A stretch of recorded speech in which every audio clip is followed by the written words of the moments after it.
Hello champs, how are you. I hope सब लोग अच्छी अपनी तैयारी एग्ज़ाम्स की कर रहे होंगे। आगे हम आज करते हैं एक हिंदी का बहुत इम्पॉर्टेंट टॉपिक जो है वृत्तांत लेखन।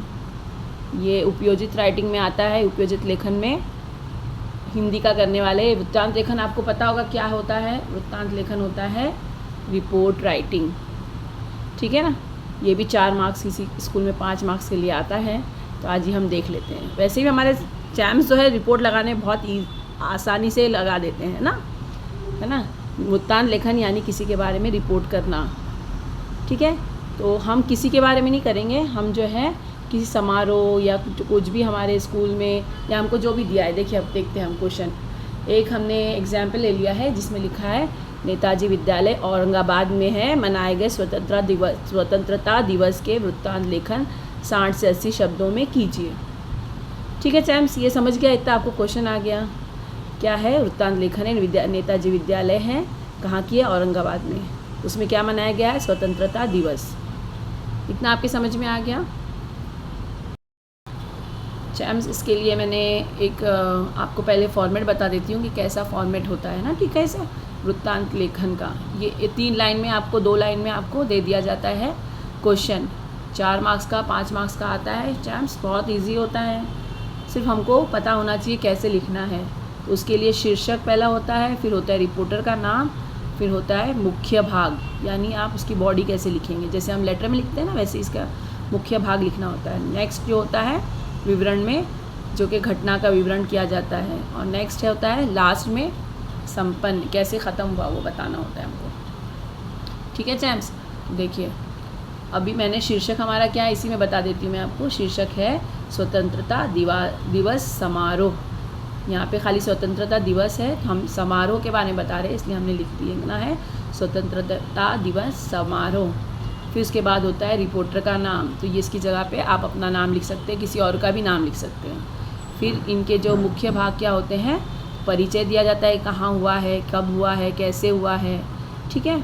और फिर विवरण में घटना कैसे हुई है, मतलब जो भी आप समारोह के बारे में लिख रहे हैं तो समारोह में क्या क्या हुआ, भाग लेने वाले लोग कौन थे और उसका महत्व क्या है। और फिर लास्ट में ये संपन्न कैसे हुआ, यानी इसका क्लोजर कैसे हो गया, मतलब कैसे लोग चले गए अपने घर, या इसका निष्कर्ष, ठीक है। इतना समझ में आ गया होगा आपको। ये मैंने आपको फॉर्मेट बता दिया, इसी फॉर्मेट से लिखना है आपको। चलिए बढ़ते हैं हमारे सॉल्यूशन की तरफ। टाइम्स मैंने ये लिखा है। अब हमारी स्वतंत्रता दिवस हमने लिख दिया। यहाँ पे क्या है, स्वतंत्रता दिवस समारोह। इसको अंडरलाइन कर दीजिए, चाहे आप जैसे कर दीजिए। ये है रिपोर्ट, ठीक है। तो अब इस पर नीचे लिखना है रिपोर्टर का नाम। तो रिपोर्टर कौन है, आप ही है ना। रिपोर्टर कौन है, किसके बाद क्या जा रहा है, तो आप कोई भी नाम लिख सकते हैं, रीमा सेन, ठीक है। मैंने लिख दिया, यहाँ रिपोर्टर का नाम हो गया। अब आपको नेक्स्ट लाइन से लिखना है, एक लाइन छोड़ भी सकते हैं और नहीं छोड़ेंगे तो कोई भी बात नहीं। अब स्वतंत्रता दिवस कब मनाया जाता है चैम्स, तो 15 अगस्त को मनाया जाता है। तो हमने लिखा है दिनांक 15 अगस्त को नेताजी विद्यालय औरंगाबाद में स्वतंत्रता दिवस बड़े ही हर्ष व उल्लास के साथ मनाया गया। यानी हमको जो नाम दिया है वो तो हमने लिख लिया, नेताजी विद्यालय है, औरंगाबाद की है, उसमें हमने स्वतंत्रता दिवस बड़े ही हर्ष व उल्लास के साथ मनाया गया। ये हमने बॉडी शुरू कर दी लिखना, कब क्यों कहाँ हो रहा है ना। तो समारोह की शुरुआत विद्यालय के प्रधानाचार्य श्री नामदेव शर्मा, ये अपने हिसाब से कोई भी नाम देना है, ठीक है ना। प्रधानाचार्य के द्वारा ध्वजारोहण से हुई, क्योंकि स्वतंत्रता दिवस है तो ध्वजारोहण होना ज़रूरी है, ठीक है। तो जो प्रधानाचार्य है स्कूल के, उन्होंने ध्वजारोहण किया, यानी फ्लैग होस्टिंग, ठीक है। कहाँ हुई थी, तो हमने वो जो लिखा था, जो हमको क्वेश्चन दिया उसमें हमने लिख दिया है। अब ये आपको बहुत इजी हो जाएगा, क्योंकि हमको पता ही है ना, हमारे स्कूल में तो होता है स्वतंत्रता दिवस, सिर्फ अपने इसमें वर्ड्स में हमको लिखना है, ठीक है। अब यहाँ पे जो है समारोह की शुरुआत विद्यालय के प्रधानाचार्य श्री नामदेव शर्मा द्वारा ध्वजारोहण से हुई, जिसके बाद राष्ट्रगान गाया गया। हमने राष्ट्रगान, हमारे लिए बहुत एंथम जो है, नेशनल एंथम बहुत इम्पॉर्टेंट है, तो उसके बाद में राष्ट्रगान गायन गाया गया। फिर छात्रों ने रंगारंग कार्यक्रमों की सुंदर प्रस्तुति दी। राष्ट्रगान हो गया, उसके बाद में हमको तमाम जितने बच्चे थे, छात्र थे, उन्होंने रंगारंग कार्यक्रम में की सुंदर प्रस्तुति दी, जिसमें देशभक्ति गीत भी थे, नृत्य था, भाषण था एवं नाटक शामिल थे। ठीक है ना।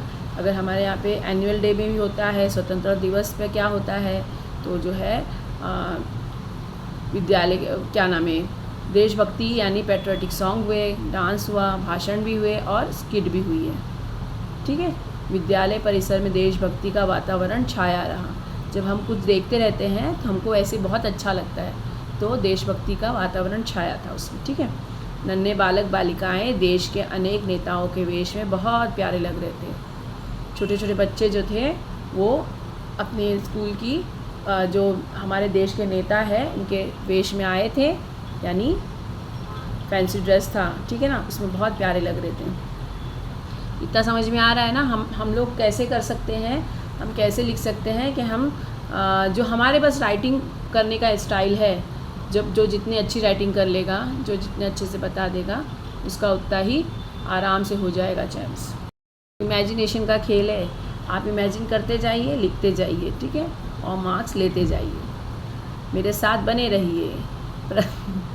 उसके बाद जो है बहुत प्यारे लग रहे थे बच्चे। प्रधानाचार्य ने अपने भाषण में स्वतंत्रता सैनिकों के बलिदान का गौरव गाथा सुनाई। प्रधानाचार्य ने क्या सुनाया हमको, उसके बाद जब भाषण दिए तो उन्होंने स्वतंत्रता सैनिकों की बलिदान के गौरव गाथा सुनाई, यानी उनके बारे में बताया हमको, कितने लोग कैसे कैसे शहीद हुए हैं, कितने बलिदान दिए गए हैं, तब हमको स्वतंत्रता मिली है। हमको इसको संभाल कर रखना चाहिए। ठीक है ना। और छात्रों को देश की सेवा के लिए प्रेरित किया।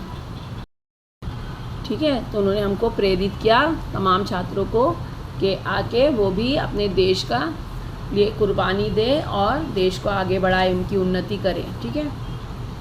उसके बाद में जो है शिक्षक, छात्र, अभिभावक बड़ी संख्या में उपस्थित थे। कौन कौन था, कौन कौन लोग शामिल थे, मैंने इसमें बताया था ना, देख लीजिए। तो कार्यक्रम में शिक्षक थे, छात्र थे, अभिभावक यानी पेरेंट्स। शिक्षक तो होंगे ना स्कूल के, छात्र भी थे और उनके पेरेंट्स भी थे, बड़ी संख्या में उपस्थित थे। समझ में आ गया ये क्या क्या हुआ। संपूर्ण आयोजन अत्यंत अनुशासित और प्रभावशाली ढंग से संपन्न हुआ, यानी पूरा कार्यक्रम जो था वो बहुत अच्छे तरीके से प्रभावशाली ढंग से फिनिश हो गया। लोग अपने अपने घर ही चले जाते ना उसके बाद। तो ये हो गया हमारा। अगर आपने इतना सा लिख लिया ना चैम्प्स, ये इतना है, ये इतना लिख लेने पर आपको 4 मार्क्स मिल जाएंगे चैम्प्स। 4 मार्क्स मिल जाएंगे। बहुत छोटा सा है, 10 या 12 15 लाइन का है। बस ठीक से याद कर लीजिए ताकि आपको पूरे मार्क्स मिल सके। आपको अगर ये पसंद आ गया हो तो प्लीज़ पसंद आया तो लाइक सब्सक्राइब करना ना भूलिए, और बताते रहिए कि आपको किस टॉपिक में, किस सब्जेक्ट में कोई प्रॉब्लम है, तो मैं उस पर वीडियो बनाऊं ताकि आपको ये भी आसानी से समझ में आ जाए, पूरे मार्क्स स्कोर कर सके। मिलते हैं अगले वीडियो में।